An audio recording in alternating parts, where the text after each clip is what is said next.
Sa sandaling yun, isang napakalaking spirit gathering array ang marahas na nabasag sa ilalim ng napakalaking presyon ng isang hindi kapani-paniwalang makasaysayang breakthrough, nagpakawala ng isang ligaw na bagyo ng cosmic energy sa madilim na mabituing kalangitan, mula sa kumikinang na cosmic cloud na ito.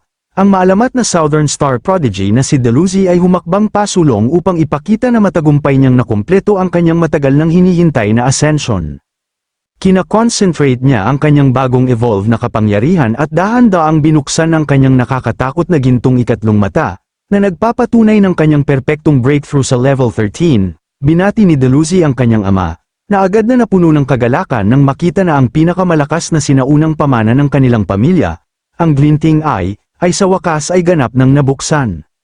Ang ipinagmamalaking ama ay masayang nagyabang sa kanya na ang pagmaster ng kumpletong sinaunang kapangyarihang ito ay madaling maibabalik ang kataas-taasang kaluwalhatian ng kanilang pamilya sa buong mabituing kalangitan, ngunit ang kanilang pagdiriwang ay agad na naputol dahil biglang naramdaman ng dalawa ang isang kakaibang kaguluhan sa nakapaligid na cosmic currents.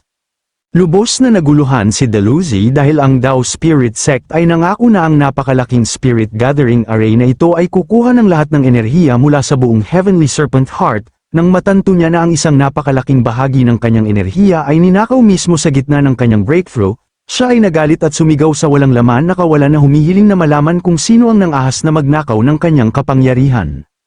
Sinubukan ng ama ni Dalhousie na pakalmayan siya sa pagsabing ang sinaunang cultivation path ay nawasak na noon pa, kaya ang mga glitch na ito ay inaasahan, at nangako siyang humingi ng malinaw na paliwanag mula sa Dao Spirit Sect, pagkatapos ay ibinaling niya ang kanyang pansin sa aktwal na magnanakaw na sumamsam sa enerhiya sa gitna ng ascension. At mabilis na nagpatakbo ang ama ng isang mabilis na scan upang ipakita na nakilala niya ang eksaktong salarin. Isang holographic file ang nagliwanag upang ipakita ang profile ni Lu Sheng, na nagpapakita na siya ay nagmula sa isang napakalayong star sector at tinatansya ang kanyang pisikal na lakas na malapit sa immortal at lord levels.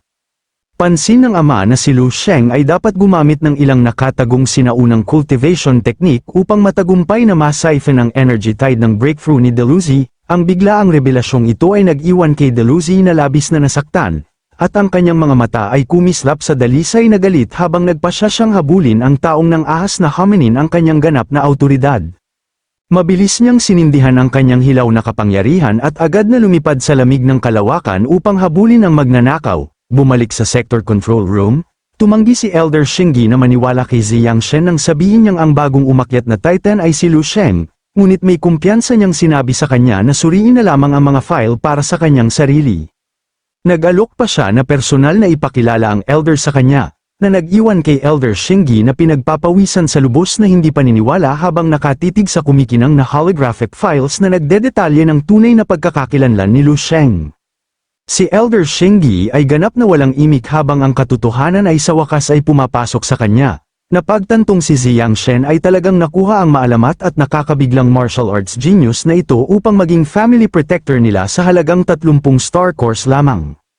Nagsimula siyang magtaka kung si Lu Sheng at ang maalamat na Dalhousie ay iisa lamang sa ilalim ng ibang pangalan, ngunit mabilis niyang binaliwala ang kaisipang yon, napagtanto ng may sindak na ang lahat ng mga nanunood ay nagkamali at sumisigaw para sa isang peking Dalhousie mula pa sa simula.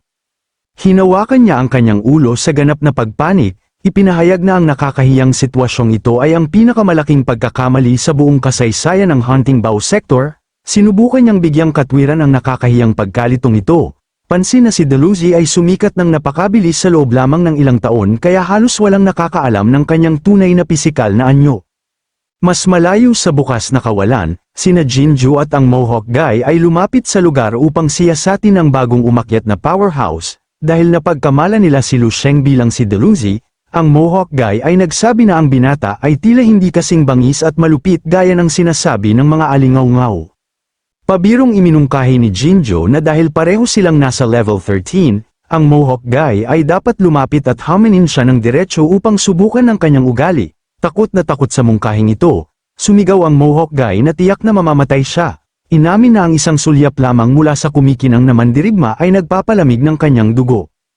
Ipinaliwanag niya na bilang isang immortal level fighter lamang, ang agwat sa pagitan niya at ng isang sovereign class bloodline ay masyadong malaki, na nag-udyok kay Jinjo na purihin ang kanyang biglaang self-awareness, ang nagtitipon na pulutong ng mga elite geniuses ay naging biktima rin ng malaking hindi pagkakaunawaan na ito, at malawak nilang pinalakpakan si Lu Sheng sa paniniwalang siya nga ang tunay na nakakatakot na Dalhousie.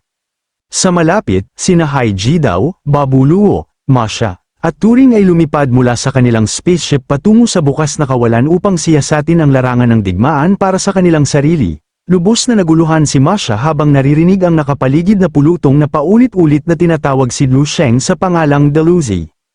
Lumago ang kanyang hinala sa sitwasyon, nagtataka kung si Lu Sheng ay talagang itinatago ang kanyang tunay na pagkakakilanlan bilang maalamat na Sovereign King sa buong panahon na ito. Ngunit tahasang tinanggihan ni Hai Jidao ang teoryang ito, itinuro na personal niyang pinanood ang unti-unti at pinaghirapang pag-unlad ni Lu Sheng ng hakbang-hakbang sa buong kanilang paglalakbay.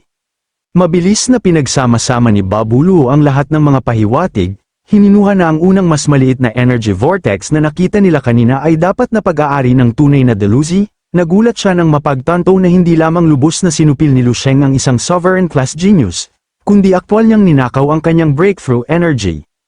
Biglang, isang napakalaking crack ng purple energy ang bumaluktot sa espasyo sa paligid nila. Agad na nag-alerto sa nag-aalalang grupo na isang napakalakas na banta ang dumating, nababalot sa isang nagngangalit na bagyo ng kidlat at apoy. Ang tunay na Dalhousie ay sumugod ng diretso sa kanila at galit na tinitigan si Lu Sheng, malakas na sumigaw na sa wakas ay natagpuan na niya ang kanyang magnanakaw.